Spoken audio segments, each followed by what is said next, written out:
akhirat. Syafa'atun nasi ba'duhum li ba'din. Syafaatnya manusia atas sebagian mereka terhadap sebagian yang lain. Jadi pertolongan antara satu orang dengan orang lain. Zakara annal abda idza jawaza as-sirat wa khalasa zakara fi dhalikal mawqif abahu wa abnahu wa ikhwanahu wa jiranuhu fa inda dhalika yas'alu as-sadiq fi sadiqihi wal walid fi waladihi wal jaru fi jarihi wal rajulu fi zawjatihi wal mar'atu fi zawjiha wal imamu fi jama'atihi allati kana yusalli biha fayasfa'u kullu wahid minhum ala qadri amalihi wa manzilatihi 'inda rabbih.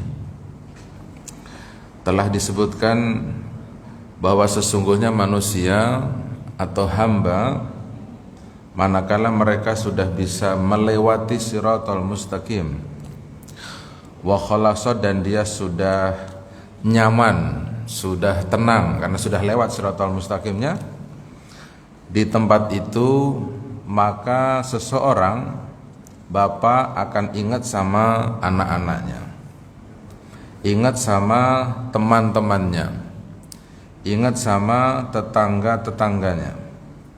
Fa inda dzalika, pada saat yang seperti itu maka dia akan bertanya tentang saudara, tentang persaudaraannya. Seorang bapak akan bertanya tentang anaknya, tetangganya kepada tetangganya, laki-laki akan bertanya kepada pasangan hidupnya, dan istri akan bertanya tentang suaminya. Dan para imam, ustadz ya, akan bertanya tentang jamaahnya yang mereka dulu pernah mengerjakan sholat berjamaah waktu di dunianya, kemudian memberikan pertolongan kulla wahid minhum ala qadri amali. Masing-masing orang yang kita obrolin ini Bapak Ibu akan memberikan pertolongan sesuai dengan amal mereka. Jadi kalau orang sudah bisa melewati siratal mustaqim, ini kan kita ngaji tentang siratal mustaqim dari beberapa bulan ini Bapak Ibu. Jadi kalau dia sudah selamat, sudah lewat, sudah nyaman gitu, dia akan ingat kemudian kepada keluarganya.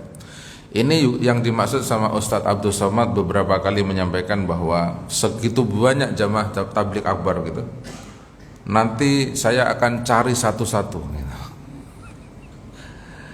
Jadi yang ikut tabligh akbarnya beliau akan dicari satu-satu nanti kalau di akhirat. Yang dimaksud peristiwa ini. Kenapa kok dicari? Ya karena mereka berjamaah. Kenapa kok dicari? Karena mereka pernah berkumpul. Kenapa kok dicari? Ya karena mereka pernah sama-sama melakukan amal soleh.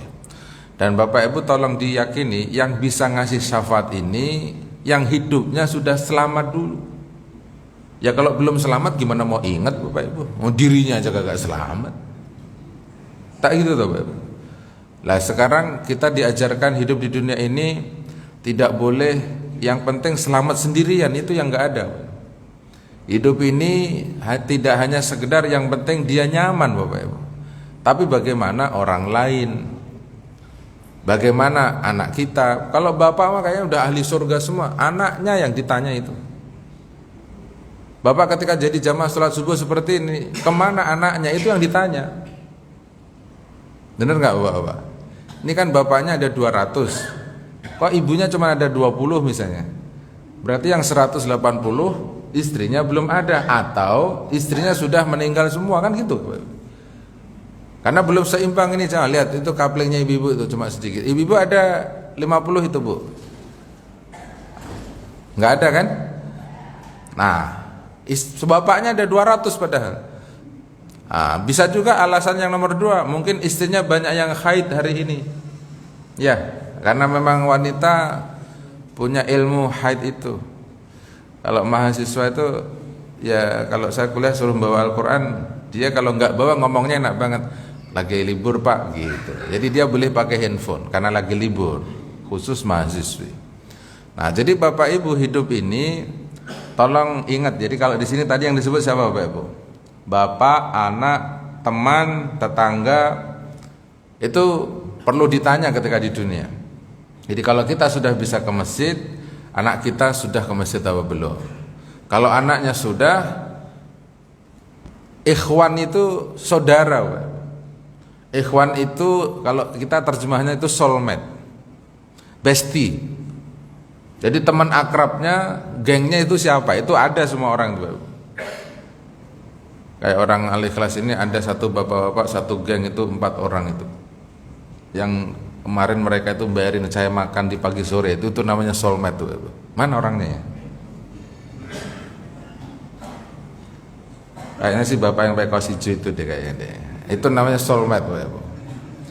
Jadi beliau itu sudah satu geng, kemana-mana itu pergi berempat aja itu namanya satu kelompok. Ikhwan itu ya begitu itu. Ya kalau bapak misalnya punya komunitas goes 50 orang, ya 50 orang itu ikhwan. Bahkan ada komunitasnya di tiap komplek itu. Ada yang namanya keranjingan. Itu komplek Duta Keranji hobi sepedaan, namanya keranjingan. Ada lagi Jakarta Bekasi Selatannya ada komunitas Jack and Go.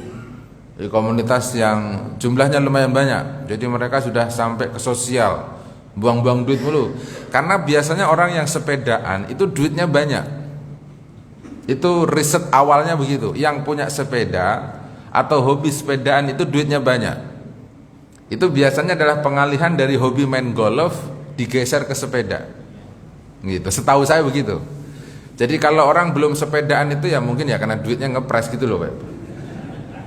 Dan rata-rata punya mobil itu yang sepedaan, rata-rata. Jadi mereka bisa sepedaan tuh bawa mobil, parkirnya di mana, anak buahnya. Setahu saya begitu. Saya nggak main sepeda Pak. Ya karena duitnya ngepres tadi itu.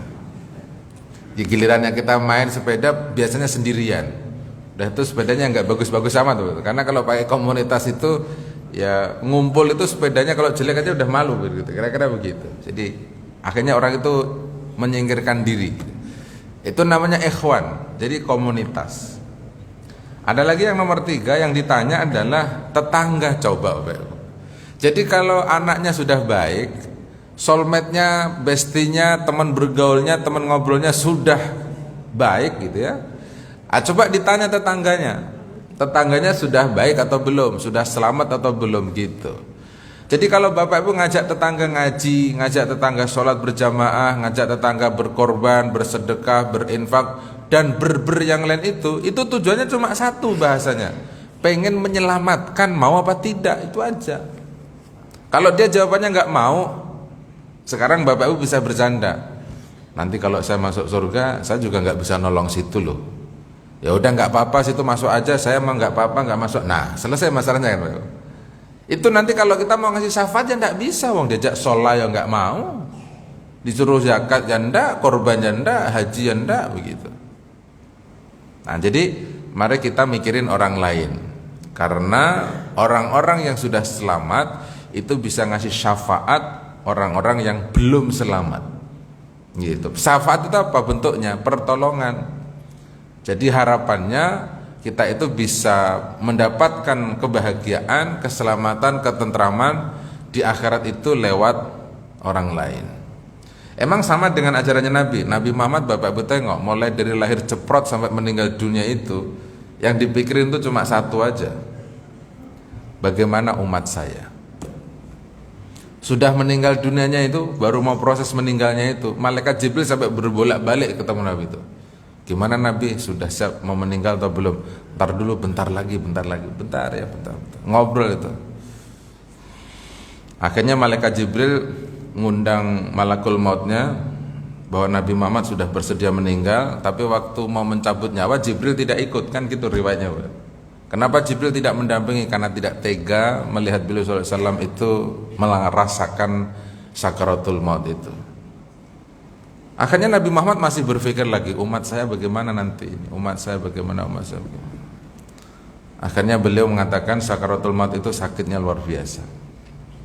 Dan saya tidak ingin rasa sakit sakaratul maut ini menimpa kepada orang lain, biarkan saya saja. Seakan-akan sakitnya sakaratul maut itu sudah ditanggung oleh beliau sallallahu alaihi wasallam karena mikirin umatnya. Jadi Bapak Ibu kalau enak itu jangan sendirian lah, kira-kira begitu. Kalau enak itu ajak orang lain. Kalau bahagia itu ajak banyak orang karena kita bahagia. Jadi jangan membuat komunitas bahagia tapi menyengsarakan, tapi bikinlah komunitas bahagia karena persaudaraan, pertemanan, dan amal soleh. Begitu Pak Bia. Nah, ya tapi ini sudah mau ada yang ngaji Filastin Bapak, sudah ada kota amalnya juga di depan itu, khusus Aqsa gitu ya. Bapak Ibu udah pernah ke Aqsa ya? Kadang-kadang saya pengen menyampaikan hal itu. Ada orang gembar-gembor tentang Filastin tapi dia belum pernah pergi ke Filastin. Saya itu takutnya salah data. Salah data itu artinya yang dilakukan itu tidak sesuai dengan apa yang diharapkan oleh orang Filastin. Kalau mereka hari ini sedang apa ya bahasanya, mungkin dikasih warning sama Israel untuk meninggalkan Gaza 24 jam, itu yang paling berita paling menyeramkan ya. Mereka ini sedang berhadapan dengan senjata, yang senjata itu bisa ditundukkan lewat doa Bapak Ibu ya. Kalau disumbang duitnya hari ini pasti belum, karena sedang berperang kan Bapak Ibu. Mereka lagi butuh doa. Yang dibutuhkan oleh mereka adalah dukungan spiritual. Karena doa itu tidak ada yang bisa menghalangi. Karena itu adalah munajatnya semua orang hamba Allah yang beriman untuk keselamatan saudara-saudara kita yang ada di Gaza. Saya sudah pernah pergi ke Filastin Bapak Ibu. Kalau pakai akal sehatnya saya, yang saya tahu, yang namanya komplek Yerusalem itu, Aqsa itu kan memang di tengah-tengah kota Israel. Yerusalem itu kan punya Israel, Hebron juga punya Israel. Filastin itu adanya di pinggirnya kan. Saat ini. Jadi kalau yang diobrolin oleh kita adalah the King of Rock, itu Bapak Ibu, tempatnya Nabi Isa, Ibu Maryam dan seterusnya itu ya punya Israel, secara de facto-nya punya Israel. Karena yang mengeluarkan visa boleh masuk ke tempat itu adalah Israel, bukan Filastin. Itu faktanya. Jadi itu negara sudah resmi diakui oleh Israel, akuisisinya Israel. Nah tiap hari mereka masang patok, melebarkan sayapnya, tanahnya terus dibuat pemukiman, kan terus aja begitu tuh Pak. Jadi marahnya itu karena tadi itu, setiap kali ada pelebaran itu kan nggak pakai kompromi, asal alat perangnya ditaruh, pagernya dipasang, ya sudah begitu, namanya pencaploan dia begitu itu. Sehingga tidak ada komunikasi, tidak ada izin, yang ada ya tadi marah caranya bagaimana dan lain sebagainya. Nah, mari kita berdonasi setelah ada informasi resmi misalnya begitu bahwa mereka minta untuk dibantu secara finansial. Suatu hari saya pernah ya, orang Indonesia tapi kan tidak boleh nyebut nama, terkenal sekali. Beliau itu menjadi salah satu ketua lah ya pembebasan Aqsa. Saya tanya gini, sudah pernah pergi ke Aqsa belum?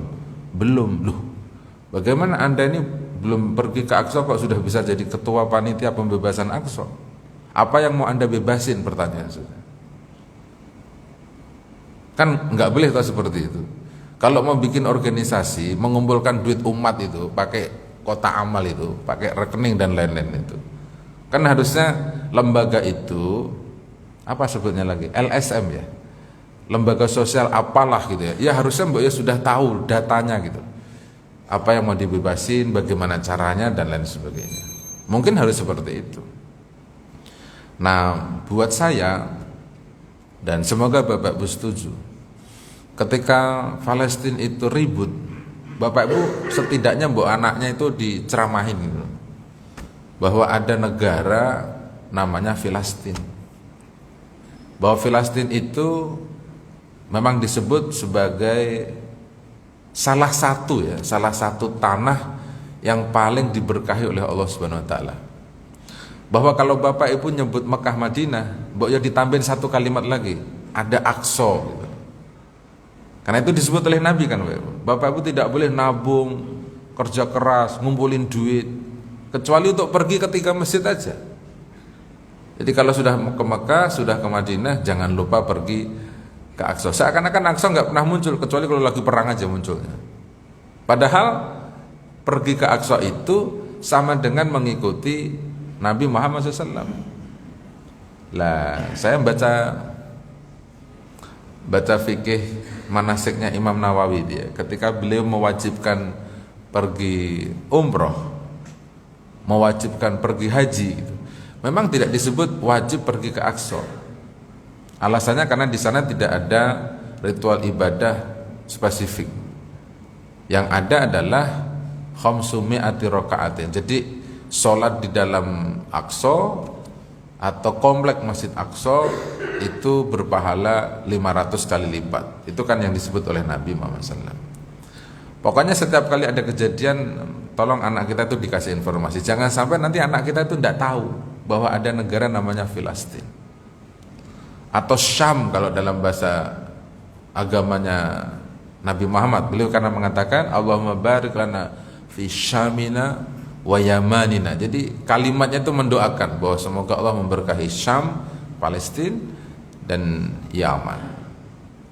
Ada lagi yang nomor 3, bahwa Filistin itu adalah pernah menjadi kiblatnya Bapak Ibu selama 7 bulan. Nabi Muhammad itu pernah sholat ngadepnya ke Aqsa selama 7 bulan. Habis itu berpindah kiblatnya ke Masjidil Haram. Jadi kalau Bapak Ibu pergi ke Madinah, di sana ada namanya Masjid Qiblatain, di mana beliau SAW sholat menghadap ke Aqsa selama 7 bulan, lalu berpindah menuju ke Al-Haram Makkah Al-Mukarramah. Yang nomor 4, Bapak Ibu jangan lupa bahwa Aqsa itu disebut di dalam surat Al-Isra sebagai peristiwa terbesar yang pernah dilakukan oleh Nabi, dan hari ini kita mengikuti, namanya Isra. Isra itu adalah perjalanan ruhiyahnya Nabi mulai dari Mekah menuju ke Aqsa. Nah, tetapi Aqsa juga menjadi titik awal beliau Mi'raj menuju ke Sidratul Muntaha. Jadi tempat ini memang luar biasa buat 3 agama yang ada, Yahudi, Nasrani, dan kaum muslimin. Sehingga Bapak Ibu, peristiwa-peristiwa di Palestina yang saat ini terjadi, yang kita lihat gitu ya, itu adalah bagian dari rentetan keributan, peperangan dari semenjak ratusan tahun yang lalu. Begitu. Jadi kalau kita perginya ke Palestina, Bapak Ibu, aksesnya dari mana kalau tidak lewat Israel? Ya visanya lewat Israel. Yang mengeluarkan visa juga Israel. Nanti kalau sudah sampai ke Israel, baru Bapak bisa tengok tanah Palestina. Nah, itu yang saya tahu, dan itu bukan jalur Gaza. Karena perjalanan jelajah negeri Anbiya itu biasanya tidak sampai ke Gaza, Bapak. Yang ada adalah di Hebron, Yerusalem. Nah, itulah yang dikunjungi karena di situ ada makam Nabi Ibrahim, Nabi Hud, Su'aib, Yakub, adanya di komplek-komplek itu, begitu. Nah, sehingga jangan sampai setiap kali ada peristiwa besar gitu ya, lalu kemudian kita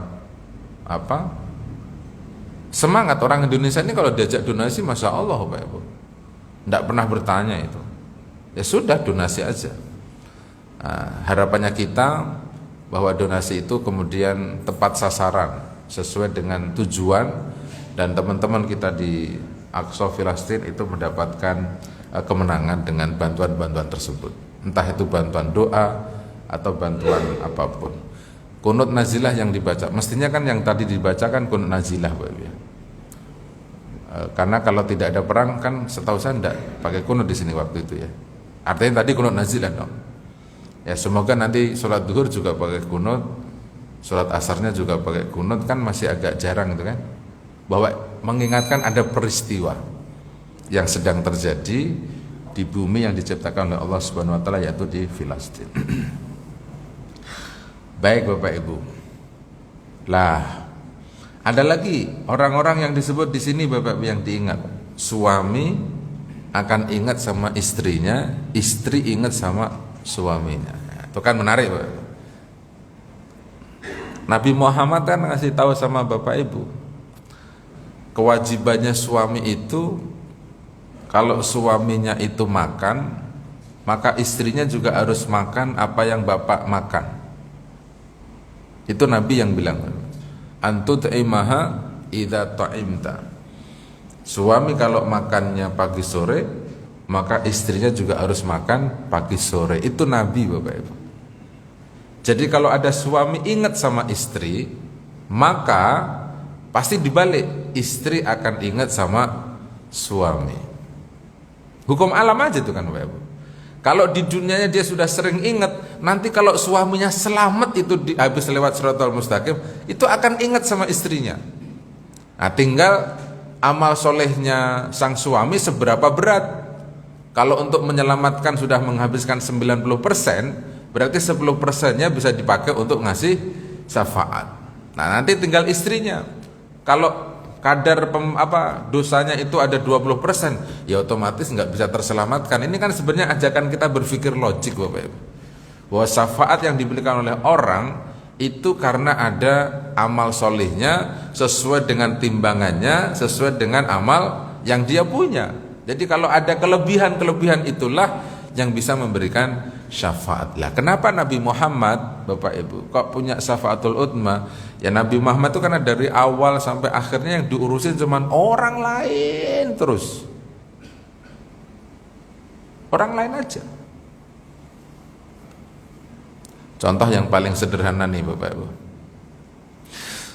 Ibnu Mas'ud itu kan kaya. Ibnu Mas'ud juga yang pernah melihat Nabi itu tidur, Nabi Muhammad pakai lemek pelepah korma kering, sehingga ketika beliau terbangun kelihatanlah bekas garis-garis di punggungnya Nabi, pelepah kormanya itu. Sebagai seorang sahabat yang banyak duitnya, kan beliau bilang sama Nabi, boleh nggak saya kasih ke tubuh Anda selimut, kasur yang kalau tidur biar tidak ada bekasnya. Bapak Ibu, saya mau tanya, Bapak Ibu pernah nggak tidur punggungnya itu ada bekasnya gitu selama tinggal di Bekasi? Mestinya tidak ada. Kapan Bapak Ibu tidur ada bekasnya? Waktu masih di kampungnya semua, waktu masih pakai anyaman bambu, waktu masih pakai yang agak lembut itu apa ya, yang dari aren, itu juga berbekas Bapak Ibu ya. Kalau saya di pondok itu pakai triplek, itu juga berbekas garis tripleknya. Karena karpetnya tidak ada. Kalau di pondok itu biasanya standar kamarnya zaman itu ya pakai triplek, itu udah katanya sih sudah keren. Selainnya itu kan cuma diaci gitu ya. Kalau saya sudah pakai triplek. Orang mondok sekarang, masya Allah Pak Bu, kamarnya ber AC, tempat tidurnya pakai kasur empuk, lantai 2 kan gitu. Itu udah nggak ada bekasnya juga itu orang-orang itu. Makanya gayanya orang kayak saya sama anak saya itu udah nggak sama. Loh, anak saya itu kalau tidurnya di lantai ya soalnya ya uring-uringan Pak. Karena udah biasa pakai kasur. Nah Bapak sampai ke Bekasi ya semuanya udah pakai spring bed. Mestinya ya nggak ada bekasnya. Kalau nggak percaya Bapak tengok aja. Yang ada bekasnya pasti sekarang tunggak punggungnya masih ada bekasnya. Tapi kan sudah nggak ada. Nah itu artinya apa? Bahwa beliau Shallallahu Alaihi Wasallam itu toh tidak mau pada waktu itu. Alasannya apa? Kalau diganti kasur, ya takutnya nggak sholat tahajud. Kan itu dalilnya Nabi itu. Bahwa tidur pakai alas korma itu jauh lebih mengesankan, menyenangkan. Minimal tahu perasaannya orang lain. Kalau tidur ada bekasnya itu ya rasanya seperti ini. Kan itu toh Pak. Jadi bahwa beliau bisa mengarahkan masyarakat paling bawah yang tidur pakai bekas, mungkin yang di atas batu, di atas apa, itu kan lebih banyak daripada yang pakai kasur gitu. Andai kata ada pemimpin kayak begitu Bapak Ibu, silahkan Bapak Ibu pilih. Yang kalau tidur punggungnya itu ada banyak bekasnya. Ketika mau pakai kasur tuh ndak bisa. Biasanya rata-ratanya dibalik, tempat tidurnya mewah sehingga dia tidak ingat sama yang dipimpinnya itu. Biasanya seperti itu. Maka Nabi Muhammad SAW kalau ditanya seluruh kegiatannya, usia per detiknya selalu dihabiskan untuk dakwah, ketundukan, sehingga amal solehnya itulah yang menyebabkan beliau Shallallahu Alaihi Wasallam sempurna dan bisa memberikan syafaatnya. Kan beliau juga manusia. Kenapa bisa memberikan syafaat? Ya karena diizinkan sama Allah. Jadi kalau hari ini Bapak Ibu bisa amal soleh sebanyak itu, berarti kita nanti akan bisa memberikan pertolongan kepada orang lain, karena ada kelebihan amal soleh untuk diri kita masing-masing. Ada lagi yang disebut ini Bapak Ibu, imam akan ingat sama jamaahnya. Ini juga menarik kan Bapak Ibu. Maka Bapak Ibu tolong diingatlah, kalau punya guru ngaji itu diingat-ingat, karena guru ngaji itu nanti bisa ngaji syafaat. Kapan ingat guru ngaji? Waktu Idul Fitri. Kapan ingat guru ngaji? Ya setiap hari. Setiap hari itu ingat guru ngaji kan bagus Bapak Ibu. Artinya guru ngajinya ditanya, sudah makan atau belum? Terus bajunya udah ganti atau belum? Itu namanya bagian dari ingat itu. Ya, kalau Bapak pergi ke mall makan enak itu ingat, Ustadz juga perlu makan enak, kira-kira begitu ya. Jangan sampai Ustadz kok makanannya kok nasi doang, nggak ada lauknya gitu kan. Atau malah nggak pernah makan enak tuh Ustadz kalau tidak ada orang meninggal dunia misalnya gitu, kan kasihan sekali tuh. Ingatlah guru ngaji itu, karena imam ini kan ada imam jamaah kan. Ini imamnya satu, jamaahnya kan segini banyak. Itu kadang-kadang yang ingat itu kalau ada zamannya 1000, yang ingat satu aja tuh Ustadz udah seneng itu. Dan sepengetahuan saya begitu hidup di masjid itu. Ini kalau zamannya 200, yang ingat satu aja tuh Ustadz udah bahagia. Satu aja yang ingat. Yang 199 itu udah oman amin tok ya nggak apa-apa. Dia juga nggak komplain biasanya. Kok saya bisa begitu? Karena saya pernah jadi imam ya 2 tahun lah di Pondok Gede Raya Hoseng. Ya imam, ya merbot, ya kadang-kadang ganti khutbah pada waktu itu ya. Pokoknya ini borongan. Borongan itu apa ya? Ya pokoknya borongan. Jadi statusnya ya imam merbot, ya imam besar, imam rawatib, menjaga masjid, bersihin toilet, pokoknya borongan seperti itu. Itu saya betah berapa tahun 2000 sampai 2003 akhir lah, hampir 3 tahun ya, sampai menikah, karena masjidnya tidak ada ruangan khusus untuk ustadz yang sudah menikah. Jadi undang-undangnya masjid ini kalau sudah menikah harus meninggalkan masjid seperti itu. Tolong diingat ustadznya ya, jamaahnya. Yang paling penting, bisa nggak ya masjid ini kalau penceramah itu ya parkirnya itu ya di depan situ gitu. Jangan ustadz mau parkir depan pintu malah suruh geser, Pak parkirnya depan aja. Tadi saya mau pulang sama satpamnya bapak-bapak itu. Lah ustadz mau parkir malah suruh ke depan sono, entah kemana tahu. Ya karena nggak ada parkirnya. Ya yang depan udah dipenuhin sama jemaahnya, ustadznya kagak ada. Mana ada begitu Bapak Ibu. Aturannya Nabi nggak ada seperti itu. Ustadz itu parkirnya paling enak itu, khusus penceramah itu, ada tulisannya itu. Ya lah, iyalah. Nanti tolong dibicarakan tuh Bapak Ibu. Soalnya Bapak Ibu, beberapa masjid Al-Azhar khusus penceramah lewatnya pintu VIP. Saya pergi ke Masjid Al-Jabar, ada tamu VIP-nya. Itu dari parkir khusus Pak itu Bapak Ibu. Ada tamu umum, ada tamu VIP. Sekarang Bapak Ibu coba bayangin aja kalau misalnya parkirnya penuh sampai sono masjid apa ujung. Berarti kan saya harus nyari parkir ke sana dong. Muter balik kalau saya begitu Bapak Ibu. Ya tadi cuman mungkin berapa itu? Ya ke ujung situlah. Soalnya mau parkir situ sudah penuh sampai tikungan. Sudahlah. Dan memang belum ada tulisannya khusus penceramah. Biasanya kalau di masjid mana yang sudah ada? Muqarrabin ada, Auri ya. Al-Azhar ada, kemudian Al-Ihsan punya khusus penceramah. Jadi yang parkir tahu diri lah, penceramah apa bukan? Bukan, ya jangan. Sehingga masjid nggak perlu tengok-tengok mana penceramah. Oh, ada mobilnya gitu. Nah, itu bercanda aja Bapak Ibu. Tapi dipikirin bagus itu. Oh iyalah Bapak Ibu. Karena sepengetahuan saya penceramah itu kan dia akan berdiri di depan Bapak Ibu. Coba Pak Jokowi itu kalau mau rapat ke DPR itu, oh Presiden parkir aja belakang, oh enggak mana kayak terserah, mana ada begitu. Yang ada dia ya bukain pintu gitu. Nah saya tadi sebenarnya berpikirnya itu memang nggak boleh dipakai ceramah depan pintu utama itu ya. Kalau penceramah harusnya boleh aja Bapak Ibu masuk situ, khusus penceramah. Yang nggak ceramah ya nggak mungkin parkir di situ. Cuman memang orang Indonesia itu kebangetan sih kadang-kadang Bapak Ibu. Di Mukorobin itu kan saya ngaji rutin tuh Bapak Ibu. Ada tulisannya gede itu Pak. Parkir khusus khotib garis miring penceramah. Itu yang sering itu ya, ada mobil nyasar di situ. Ya Alphard apalah pokoknya nyasar. Akhirnya masjidnya lihatin kalau kita menceramah gitu. Dipanggil di dalam masjid. Bapak-bapak, tolong yang punya mobil Alphard platnya sekian disingkirkan. Karena itu parkir khusus penceramah. Coba. Kadang-kadang orang Indonesia itu suka nabrak-nabrak begitu. Udah ada tulisannya aja ditabrak. Apalagi nggak ada tulisannya. Memang nggak ada tempatnya toh Pak Ibu. Ah, Bapak Ibu kalau mikirin parkirannya penceramah, nanti di akhirat pengurus masjid itu juga akan dicari paling duluan. Mana ketua DKM Al-Ikhlas? Karena dia mikirin penceramah itu. Oh iya parkirnya dipikir dan lain gitu.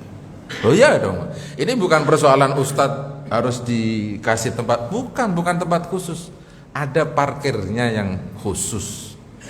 Jadi dia tidak perlu mencari. Dan itu baik setelah pengetahuan saya. Pak Muhammad bin Salman sama MBS itu kalau pergi ke Mekah Bapak Ibu, oh nggak tanggung-tanggung, itu mobilnya masuk ke pelataran masjid lewat sampingnya itu, sampai di situ Bapak. Semuanya ditutup, mobilnya lewat. Ya punya dia sendiri, ya terserah dia kan gitu Bapak Ibu. Tapi artinya bahwa Nabi Muhammad SAW itu beliau dimuliakan karena tadi bahwa acaranya orang banyak. Kalau tidak begitu kan kasihan Bapak. Apalagi kalau Bapak liatin kayak Gus Baha gitu, waduh, Gus Kausar gitu ya, Masya Allah tabarakallah. Jamaahnya beludak sampai kota Bekasi sono Bapak. Coba kan harus dikasih akses itu khusus penceramah. Jadi Bapak Ibu disuruh ingat sama imamnya. Bapak sholat sama siapa, imamnya siapa, tolong diingat. Jadi pas enak, Bapak tolong ingat imamnya. Nanti waktu di akhirat imamnya akan ingat Bapak Ibu. Nah, sudah itu, adil kan Bapak Ibu. Jadi kalau bahasanya kita hari ini apa Bapak Ibu? Kalau ada orang sudah silaturahmi, itu kalau meninggal Bapak Ibu, biasanya ya karena sudah silaturahmi ya waktunya itu akan disempatkan untuk hadir. Itu sederhana itu. Tapi kalau kita tidak pernah silaturahmi, dia meninggal, yang meninggal siapa? Fulan itu. Oh ya innalillahi wa inna ilaihi rajiun. Saya ada acara ya, titip salam aja tuh coba. Tapi kalau dia sudah silaturahmi, ngobrolnya rapi, sering duduk bareng, meninggal, oh langsung jalan. Dia nggak mungkin cuma datang takziah tok, 4-nya pasti dikerjakan. Mulai dari memandikan, ikut mengkafankan, menyolatkan, sampai dikuburkan dia akan ikut. Kenapa begitu? Ya karena sudah ada komunikasi ruhiyah batiniahnya itu sudah jalan sebelum meninggal. Ya nggak usah jauh-jauh lah, ini pasti kan ada di perasaan kita semua ya. Si A meninggal gitu ya, Bapak akan datang karena tadi ikatan emosional. Karena dulu selama hidupnya sudah ingat sama kita. Akhirnya waktu berakhir ya kita pun ingat sama mereka, kan gitu aja. Qadarullahnya itu kalau ada orang ketua majelis taklim meninggal, biasanya meninggalnya tuh memilih hari ya, tanggal merah. Itu ada takdir-takdir begitu. Akhirnya yang menyolatin itu tanpa diundang penuh masjidnya. Ketua majelis taklim aja lah itu ya. Apalagi sekelasnya kiai dan lain-lain, masya Allah itu. Yang nyolatin sudah banyak sekali. Diriwayatkan dari Imam Qatadah dan Hasan Basri tabi'in bahwa beliau sallallahu alaihi wasallam qala lahu ba'du ahli, beliau telah berkata kepada sebagian ahlinya, ya Rasulullah, hal yufakkir ar-rajul yaumal qiyamah, apakah Rasulullah, apakah seorang laki-laki berpikir tentang keluarganya pada waktu dia sedang pada hari keguncangan itu? Faqala Rasulullah sallallahu alaihi wasallam, maka Nabi bersabda, salah satu mawatina la yadhkuru fiha ahadun ahada. Ada 3 tempat yang di 3 tempat tersebut tidak akan ingat di dalamnya seseorang ingat atas orang lain, tidak akan ingat, kata Nabi. Nomor 1, indal mizan, di tengah-tengah timbangan, hatta yangdur ayaskulu mizanuhu am yakhaf am yuhiffu, pada saat di atas mizan sampai dia melihat apakah timbangannya itu berat atau timbangannya ringan. Itu orang kalau lagi di mizan nggak mungkin ingat orang lain, gitu ya Pak ya. Yang nomor 2, wa indas sirat, dan ketika melewati siratal mustaqim, hatta yangdur yujawwizuhu amla, sampai dia memastikan apakah dia bisa melewati sirat itu atau tidak. Jadi tidak ingatnya adalah pada waktu di atas siratnya. Maka tadi kalimatnya kalau sudah lewat sirat baru dia akan ingat itu, anaknya bagaimana, istri, temannya gitu. Yang nomor 3, wa indas suhuf, dan ketika melihatin lembaran-lembaran catatan amalnya, hatta yangdur, sampai dia memastikan ayaminuhu ya'khudus sahifah, apakah dia menggunakan tangan kanannya ketika menerima catatan-catatan amal itu, ambisimalihi, atau dengan tangan kirinya. Fahadihi salasatun mawatin wala yadhkuru fiha ahadun wala sadiquhu wala habibuhu wala qaribuhu wala bunyanuhu wala waliduhu. Pada saat itu mizan, sirat, suhuf, ini orang tidak akan ingat teman, kekasih, kerabat, anak, orang tua, suami, tidak ingat. Kenapa demikian? Wadzalika qaulullahu tabaraka wa taala, inilah yang dimaksud oleh firman Allah Subhanahu wa taala dalam surat Abasa ayat 37, likulli imri'im minhum yauma idzin sya'nu yughni. Likulli imri'in, setiap orang, setiap individu, minhum, di antara manusia-manusia semuanya itu pada hari itu punya kegiatan, punya kehidupan yang sangat menyibukkan dirinya. Yughni, sa'nun yughni, wa masghulun binafsih an ghairihi min siddatil ahwalil idam, yaitu semua orang sibuk dengan dirinya, dia lupa dengan yang lainnya karena saking hebatnya urusan pada waktu itu. Maka kita disuruh meminta kepada Allah agar Allah memudahkan kepada kita dengan rahmatnya, melancarkan urusannya kita dengan kelembutannya, dengan pertolongannya. Itu rumusnya satu ini Bapak Ibu. Kalau Bapak Ibu di akhiratnya itu pengen mudah, ya selama hidup jangan pernah menyusahkan orang, itu aja itu. Sampai Nabi Muhammad menyatakan kepada kita dalam sebuah hadis sahihnya, di akhirat itu nanti ada 3 catatan yang 3-tiganya itu oleh Allah disebut tidak akan pernah dimaafkan. Itu namanya catatan kemusyrikan, nggak pernah bisa dimaafkan. Kemudian yang nomor 2 adalah catatan yang oleh Allah akan dilihat tetapi dimaafkan, itu kezalimannya banyak orang. Kemudian yang nomor 3 adalah catatan kezalimannya kita dengan orang lain. Ini catatan yang tidak akan pernah terselesaikan. Jadi yang akan menjadi beban berat buat kita itu adalah dosa, kezaliman yang dilakukan oleh kita kepada orang lain. Itu berat itu Bapak Ibu. Kalau kita zalim dengan diri kita sendiri Bapak Ibu, di hadapan Allah masih ya'ba'u, bisa dihilangkan, bisa dimaafkan. Zalim diri sendiri itu apa sih Bapak Ibu? ya mungkin tidak mau dakwah, tidak mau belajar, sholat kadang tepat, kadang tidak, kadang khusyuk, kadang tidak. Itu namanya kan kezaliman ya Bapak. Kekeliruan-kekeliruan personal namanya. Tapi kalau yang sama orang itu yang bahaya. Sampai hari kiamat tidak akan pernah hilang. Maka hati-hati. Kalau sudah kezalimannya ke orang, Bapak Ibu disuruh menyelesaikannya di dunia ini. Hadis di atas diriwayatkan oleh Imam Abu Dawud dalam sunnahnya, Abdul Razak dalam tafsirnya. Tetapi hadis ini dikritisi ya Bapak Ibu oleh Imam Albani dalam Targhib Tarhib dan berstatusnya dhaif. Karena nasihat boleh kita amalkan Bapak Ibu, karena ini adalah fadhailul a'mal.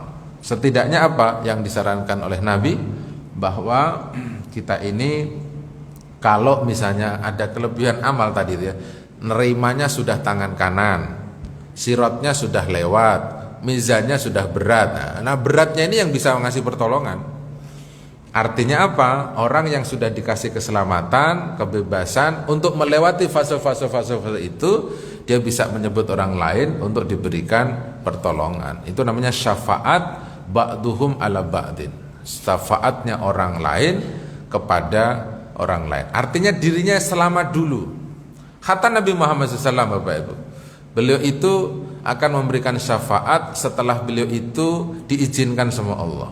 Dan memang Nabi dipilih. Pada saat syafaat itu diminta ke Nabi Adam, Nabi Idris, Ibrahim dan seterusnya, masing-masing menceritakan tentang peristiwa selama dia menjadi rasul. Yang bisa ngasih syafaat adalah Muhammad SAW. Karena beliau adalah Nabi sempurna, Khatamul Anbiya, ada di Nabi Muhammad SAW. Maka mari kita ikuti Nabi agar syafaat-syafaat itu bisa diberikan kepada orang lain. Caranya bagaimana? Kalau Bapak Ibu enak, tolong ingat orang lain. Karena dengan ingat itu nanti akan memudahkan kita memberikan pertolongan juga. Kalau Bapak Ibu di sini suka memberikan pertolongan, di akhirat juga akan diberikan pertolongan. Jadi banyak sekali hadis Nabi yang menyatakan kepada Bapak Ibu, Allah itu akan memberikan kemudahan manakala Bapak Ibu memberikan kemudahan kepada orang lain. Allah akan memberikan kelapangan kepada Bapak Ibu ketika Bapak Ibu memberikan kelapangan kepada orang lain. Jadi apa bahasanya Al-Quran Bapak Ibu? Idza qila lakum tafassahu fil majalis fafsahu yafsakhillahu lakum wa idza qila suzu fangsuzu. Apabila disampaikan kepada Anda surat Al-Mujadilah ayat yang ke-11 ini turunnya di Raudhah.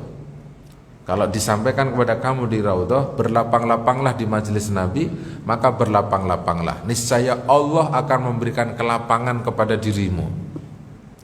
Akhirnya para ulama menyatakan dalam agama Islam ini berlaku undang-undang al-jaza'u min jinsil amali.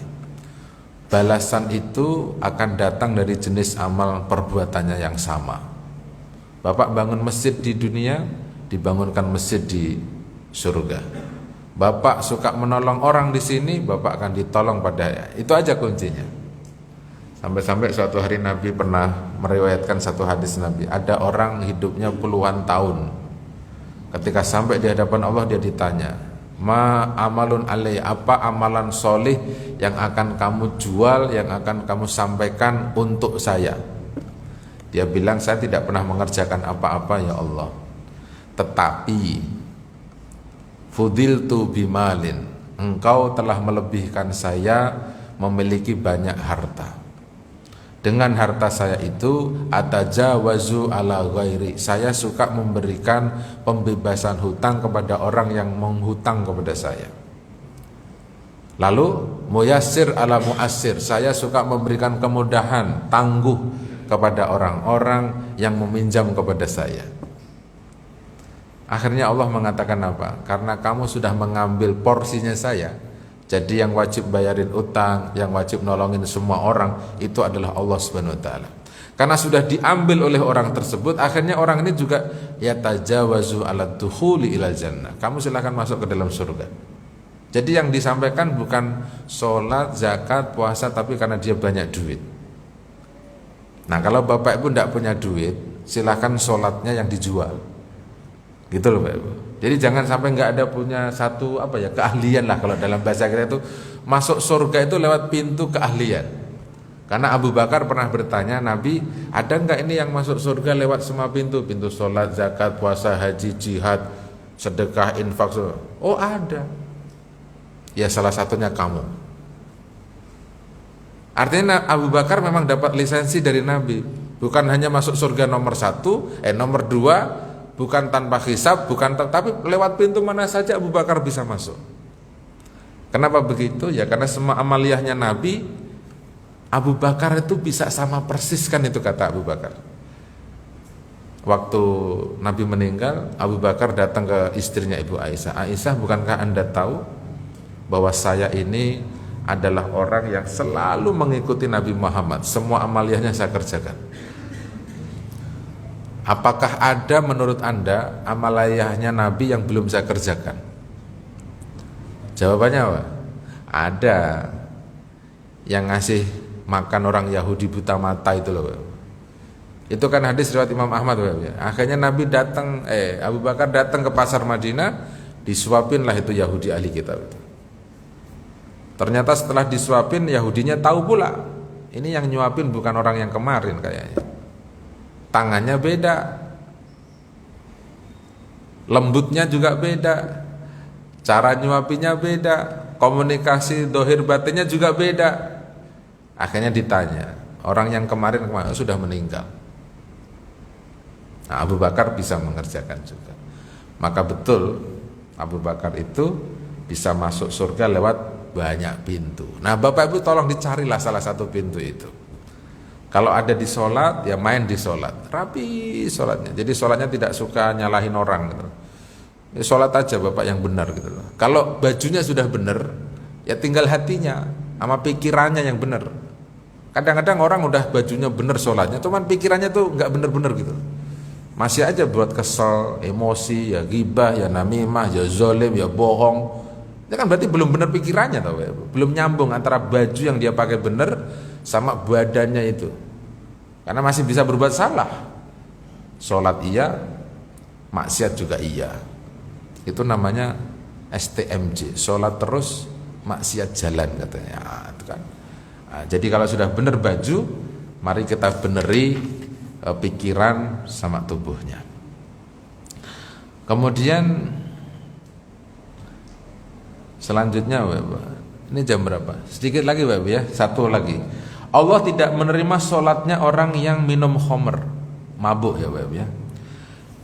Disebutkan bahwa anna syarabul khamri idza atau ala sirat. Sesungguhnya orang yang minum khamr ketika dia datang ke atas sirat, tahtafuhum az-zabaniyah, maka disambarlah orang-orang tersebut oleh malaikat zabaniyah.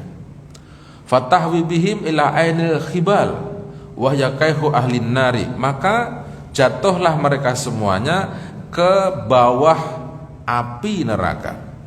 Fayaskuna bikulli ka'sin syarabu minal khamr fid dunya, maka mereka meminum dengan semua tempat yang mereka meminum khamr pada waktu di dunia. Surbatan minal khibal law anna tilka syurbah tasabbu minas sama'is sabi'ah la ahraqatis samawat. Kalau toh minuman ini Bapak Ibu dituangkan dari langit yang ketujuh, maka akan terbakarlah langit beserta bumi, termasuk orang-orang yang ada di dalamnya dan termasuk makhluk yang ada di dalamnya. Jadi kalau minumannya yang ada di neraka itu dituangkan Bapak Ibu pada waktu itu dari langit ketujuh, semua langitnya panas, buminya panas, yang ada dalamnya hancur, semua orangnya hancur. Itu diminum sama orang yang suka minum khamr itu. Ya alhamdulillah, saya minum Sprite aja pusing, sekarang udah nggak pernah Pak. Itu semenjak saya masih di pesantren saya itu. Yang namanya Sprite, Coca-Cola, Fanta aja saya itu mendem Bapak, apalagi yang lain. Bapak pernah tahu khamr? Saya itu tahu khamr, topi miring, whisky, brandy itu mungkin 15 tahun yang lalu. Pada saat Istiqlal nyuruh saya ngajar ke pabrik minuman keras terbesar di seluruh Asia katanya. Itu adanya di Tambun, Kota Bekasi, Kabupaten Bekasi. Bapak Ibu kalau pergi ke Tambun, lewatnya Kalimalang, sebelum belok ke Grand Wisata itu, sebelah kiri ada pabrik angker bir. Nah itu gede, pinggir Kalimalang, pernah lihat? Nah, saya pernah ngajar di situ. Terus saking gobloknya saya pada waktu itu, waktu di lobi itu, saya lihatin kanan kiri sepanjang jalan. Kan biasa kalau pabrik kan dipajang gitu ya, produk apa gitu. Ya topi miring, Wendy, whisky, semuanya itu ada di situ. Cuman karena saking gobloknya saya itu, mata saya juga nggak pernah baca yang kayak begituan. Itu saya tanya, ini pabrik apa sih mas? Katanya, pabrik minuman keras Ustadz. Maksudnya yang mabuk-mabuk itu? Iya Ustadz, tapi ini untuk diimpor katanya, bukan diekspor katanya. Terus orang Indonesia juga pada minum. Lah iyalah Ustadz begitu. Lah, kok bisa berdiri di sini? Gimana itu Pak? Kata saya kan gitu. Waktu itu saya bertanyanya begitu. Ya gimana nggak bisa berdiri Ustadz, kan legal, memang sudah ada izinnya bisa berdiri. Pak Wali Kota setuju, ya toh, Pak Dan Rambelnya setuju, Pak Polisinya setuju, Jenteng Kampungnya setuju, tokoh agamanya juga setuju. Maksudnya setuju tuh dapat bagian, Pak.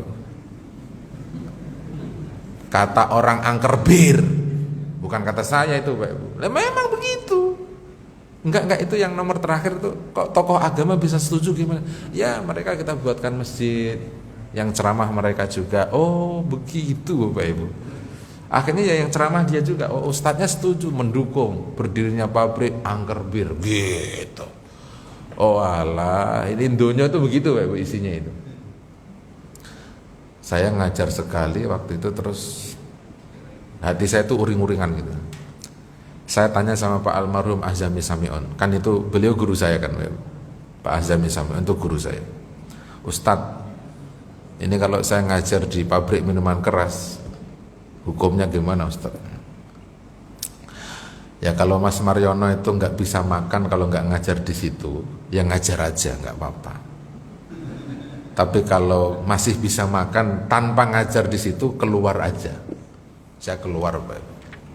Terus digantikan teman saya. Nah teman saya ini kayaknya agak seneng ngajar di situ. Betah nyatanya, Pak. Dia nggak bertanya, ya nggak. Nyatanya betah itu. Ya sudah, itu cerita tentang Homer, Pak. Saya seumur-umur, Pak, tahu yang namanya si brandy sama si whisky itu, topi miring, topi jejak, topi putih itu ada di situ itu. Habis itu saya nggak tahu lagi. Yang menarik itu saya iseng, waktu ngajar terakhir sekali itu saya nanya sama office-nya lah, orang kantor gitu ngaji. Bapak kerja di sini udah berapa tahun? 35 tahun. Terus hidupnya Bapak gimana? Ya baik-baik saja alhamdulillah Ustadz. Anak saya kuliah, istri kuliah, dan istri juga baik-baik saja. Oh Pak, semoga sih tetap baik ya Pak. Karena Bapak belum pernah bertanya sama guru ngaji. Setelah ini semoga hidupnya Bapak juga baik setelah ngaji Al-Quran, ya tak? Nah, habis itu saya nggak tahu nasibnya bagaimana, Pak. Ya kalau belum ada yang ceramah gimana? Kan Nabi kan bahasanya melaknat, Pak, ya, melaknat pabriknya, yang jual, yang kerja, yang bikin, kan semuanya dilaknat, Pak. Nah, maksudnya laknat itu Pak, ya mestinya setidak-tidaknya kurang berkah, kan gitu, Pak. Setidak-tidaknya kurang berkah, gitu. Ya, nah itulah pabrik ada di Indonesia itu, Pak. Di mana tadi, Pak Ibu? Di Tambun, Kabupaten Bekasi. Sebelum belok ke Grand Wisata sebelah kiri. Ya, baik. Kemudian apa? Wal aslu fi syaribil khamri annahu yakhtafu min ahli sirat li annahu laisa fi wajhi nur.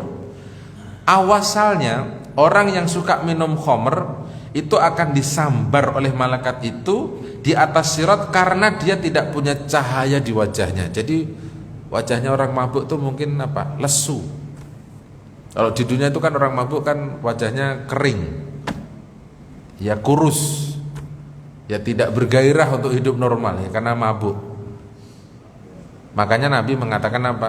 Kalau bapak pakai sutra di dunia, nanti tidak akan pakai di akhirat.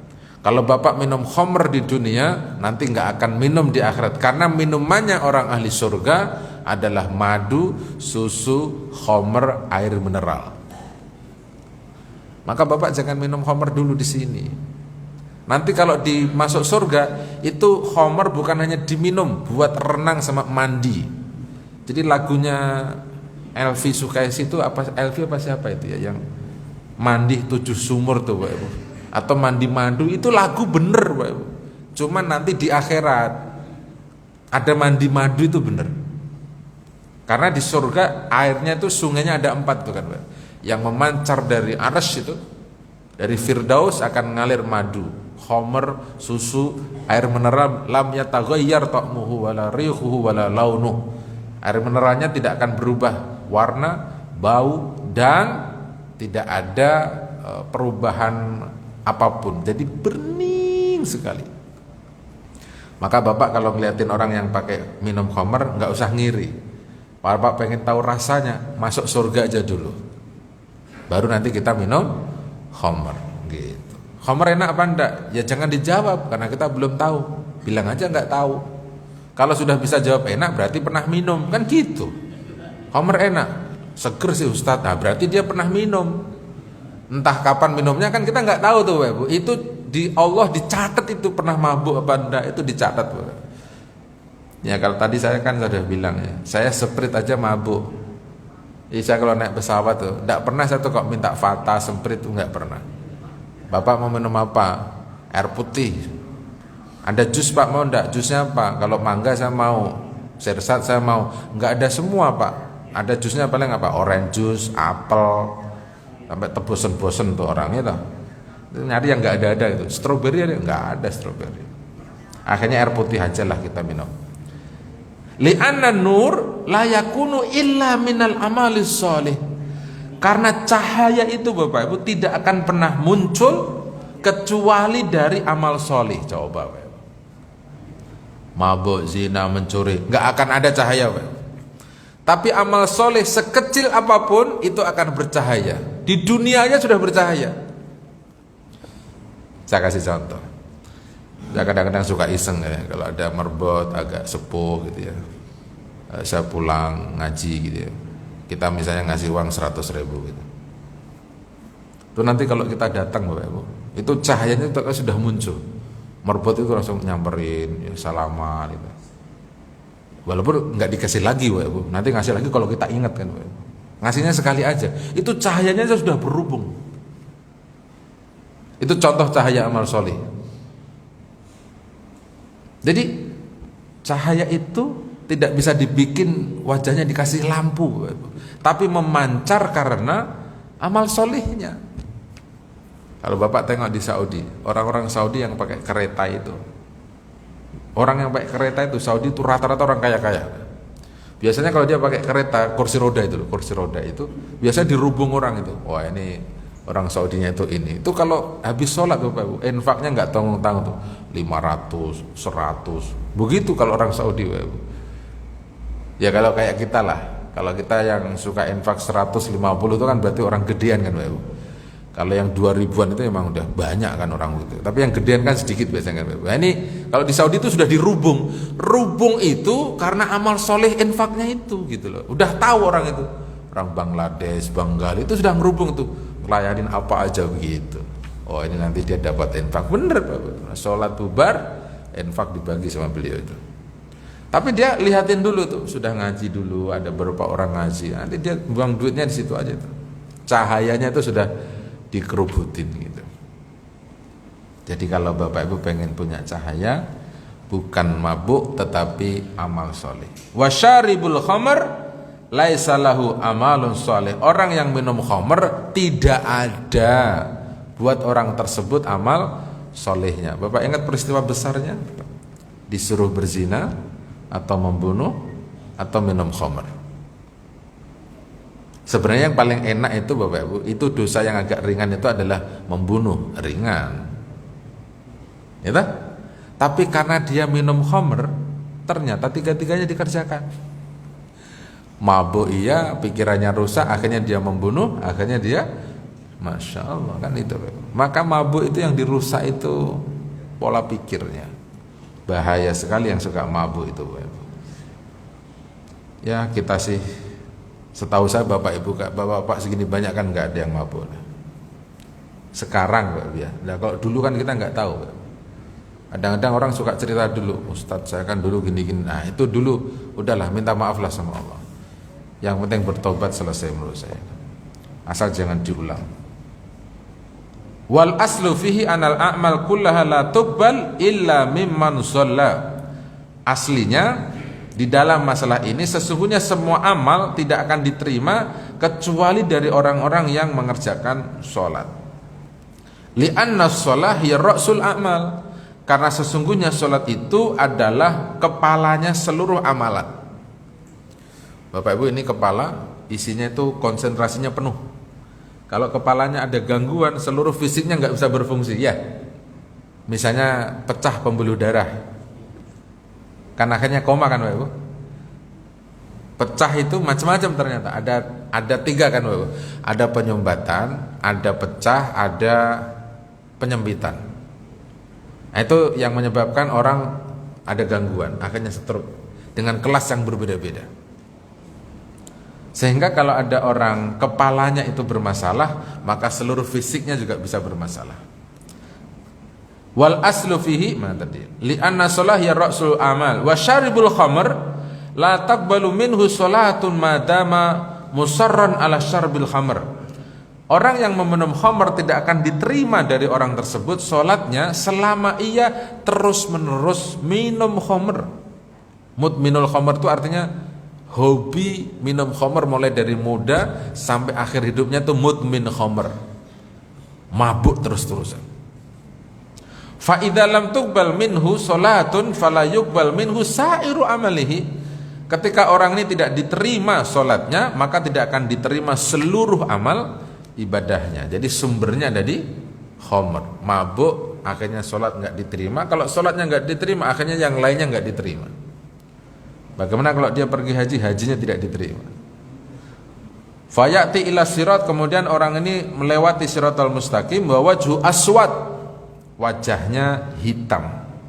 Waqad uhida ila zabaniyah alladzina ala sirat alla yatruku ayujawizu ila man lahu nur. SK untuk zabaniyah bunyinya adalah semua orang yang lewat di sirat itu tidak ada cahayanya maka tidak boleh lewat. Nah, itu SK-nya begitu. Jadi zabaniyah tidak perlu sortirnya satu-satu, Bapak Ibu. Lewat gelap hilang gitu loh, Bapak Ibu. Lewat gelap masuk neraka gitu. SK-nya bunyinya begitu. Wa man laisa lahu nur ayakubuhu finnar. Maka siapa saja orang yang tidak ada cahayanya, dia akan dicampakkan ke dalam api neraka. Illa man taba wa tarakal khamr wa raja'a ila Allah taala. Kecuali orang yang bertobat dan meninggalkan minum khamr dan kembali kepada Allah Subhanahu wa taala jalla wa ala. Memang yang paling enak itu, Bapak Ibu, kalau orang dikasih umur terus dia berkesempatan untuk bertobat. Bertobat dari berbagai macam kesalahan. Bertobat dari berbagai macam ketidakbaikan, dia hentikan totalitas, dia ganti dengan amal baiknya. Itulah yang diamanahkan lewat mimbar ini setiap hari Jumat, Bapak Ibu. Kata penceramah mengatakan apa? Ittaqillaha haitsuma kunta wa atbi'is sayyi'atal hasanata tamhuha. Bertakwalah kepada Allah dan ikutilah perbuatan jelekmu itu dengan perbuatan baik. Karena perbuatan baikmu itu yang akan menstabilu pekerjaan tidak baiknya. Jadi kalau dulu kita banyak negatifnya, ya mari kita sekarang ganti positifnya lah, Bapak. Kalau dulu kita suka masa bodoh dengan orang, mari kita coba peduli dengan orang. Kalau dulu wajahnya suka asem ketemu orang, coba dibikin manis dikit lah itu wajah. Kalau dulu kita pelit, naudzubillah, mari kita peduli ngasih makan kepada orang. Karena Nabi SAW mengatakan Islam yang paling baik adalah yang suka ngasih makan orang. Suka ngasih makan orang. Di dalam hadis yang lain Nabi mengatakan apa? Tasaddaqu bitolkil wajib. Bersedekahlah ngasih makan orang dengan wajah yang ceria. Mungkin banyak orang bisa ngasih makan, tetapi wajahnya belum ceria. Yang satu wajahnya bisa ceria, tapi belum bisa ngasih makan. Akhirnya bisa kita bolak-balik. Orang jahat yang suka ngasih makan akan lebih banyak didatengin oleh orang karena dia suka ngasih makan. Orang solihnya ampun-ampunan, tapi karena nggak pernah ngasih makan, yang datang ya cuma dikit, 1-2. Yang jahat itu duitnya banyak, ngasih makan dirubung orang. Itulah hebatnya Islam, Bapak Ibu. Maka mari kita mencoba mengikuti Nabi Muhammad SAW dengan cara memperbaiki kesalahan-kesalahan itu dengan amal-amal soleh. Bapak Ibu, hari ini Bapak Ibu dapat ilmu tentang kalau Bapak Ibu sudah ada kelebihan amal soleh di akhirat, Bapak ya, bisa ngasih syafaat. Yang nomor 2, Bapak Ibu jangan hidup egois, maunya sendiri, itu nggak bagus. Soleh sendiri, ada nggak soleh sendiri, Bapak Ibu? Ada nggak? Kagak ada soleh sendiri. Yang namanya soleh itu hubungannya sama orang lain. Allazina amanu wa amilus solihat itu pasti ke orang lain. Soleh ke istrinya, soleh ke anaknya, soleh ke lingkungannya, soleh ke temannya. Soleh itu hubungannya sama orang lain. Bapak misalnya soleh, saya wajah saya ceria Ustadz, tapi kalau sendirian, ada begitu? Ada nggak? Kagak ada. Dia waktu di kaca gitu senyum sendiri gitu. Saya senyum terus ya katanya. Ya orang gila itu namanya, Pak Ibu. Yang dimaksud oleh Nabi itu senyum di hadapan orang adalah sedekah. Wajah ceria ketika ketemu orang adalah sedekah. Menghilangkan duri dari tengah jalan adalah sedekah. Ada orang lainnya nggak itu? Ada. Tidak mengganggu orang lain, menyenangkan orang lain. Berarti solih itu pasti hubungannya sama orang. Mari kita cari orang lainnya. Gitu Bapak Ibu.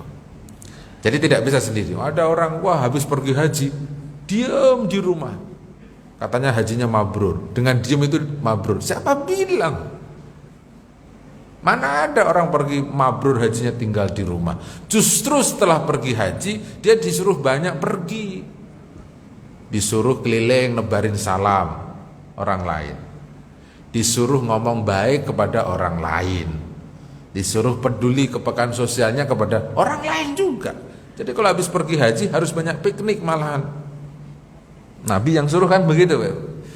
Yang nomor 3, bahwa yang akan bisa menyelamatkan Bapak Ibu, yang disebut itulah ya, ada istri, ada suami, ada anak, ada sohib, ada tetangga, ada ustadz. Nah di situ ada ustadz, ada 6 ustadz termasuk itu. Jadi Bapak Ibu kalau lagi seneng, enak ya, tolong diingat nih orang, ingat anak, ingat istri, ingat sahib, ingat tetangga, ingat ustadz. Pokoknya 6 itulah Bapak Ibu ingatlah itu. Gitu Bapak ya. Jadi jangan ingat ustadz itu kalau lagi susah. Kena santet ingat ustadz. Kemasukan jin ingat ustadz. Rumah dijual nggak laku-laku minta diruqyat ingat ustadz. Anak UMPTN ingat ustadz gitu ya. Giliran naik pangkatnya lupa sama ustadznya. Misalnya begitulah, itu jangan begitulah. Ingat ustadz itu karena dia akan memberikan syafaat kalau ustadznya itu punya kelebihan amal soleh. Mana jamaahnya? Dicari loh nanti Bapak Ibu. Gitu. Yang nomor 4, Bapak Ibu pagi hari ini dapat informasi dari kitab ini, disuruh bertobat dari minum khamar Bapak Ibu ya. Bertobat dari minum khamar, karena khamar itu adalah tidak ada baiknya. Dia isinya negatif semua. Orang yang minum khamar tidak ada cahayanya. Karena malaikat zabaniyah bunyi SK-nya itu, kalau ada orang yang tidak ada cahayanya lewat di siratil itu, SK-nya berbunyi fayaqubuna fi jahannam. Maka orang itu harus dicampakkan ke dalam neraka jahanam. Yang terakhir, minum khamar ini adalah dosa luar biasa yang bisa mengakibatkan kerusakan yang jauh lebih luar biasa dibandingkan dengan kemaksiatan-kemaksiatan yang lain. Jadi kalau sumbernya mabuk, maka bisa berzina, maka bisa membunuh, dan bisa yang lain-lain. Tapi kalau dia berzina Bapak Ibu dengan tidak mabuk, mungkin akan sadar pada waktu itu. Tapi kalau mabuk berat Bapak Ibu.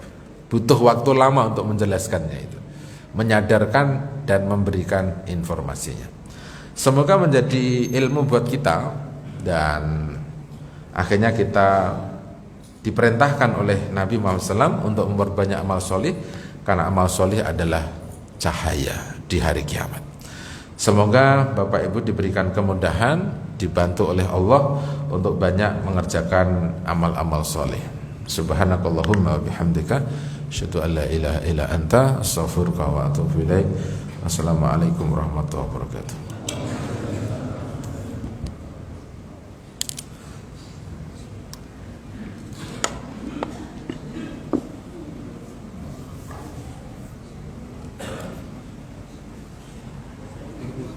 Ya, sehat Pak Haji.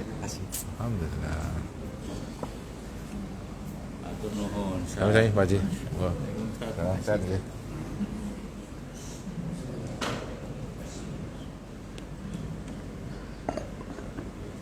Bagus Pak, thanks.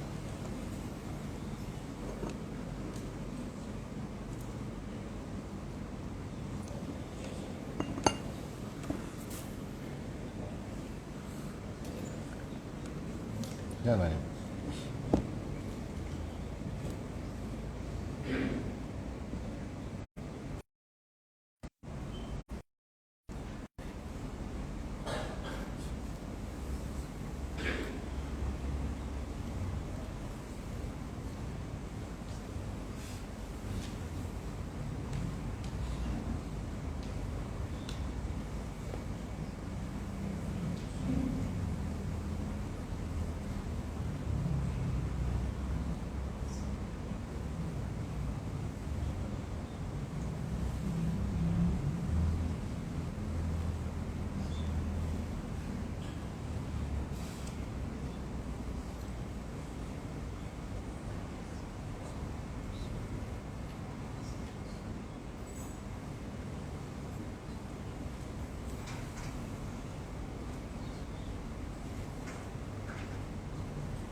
Oh, ada sarapan ya?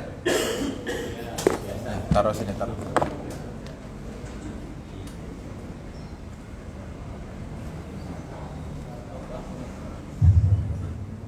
Bapak silakan untuk sarapan di samping pasar Sip. Terima kasih.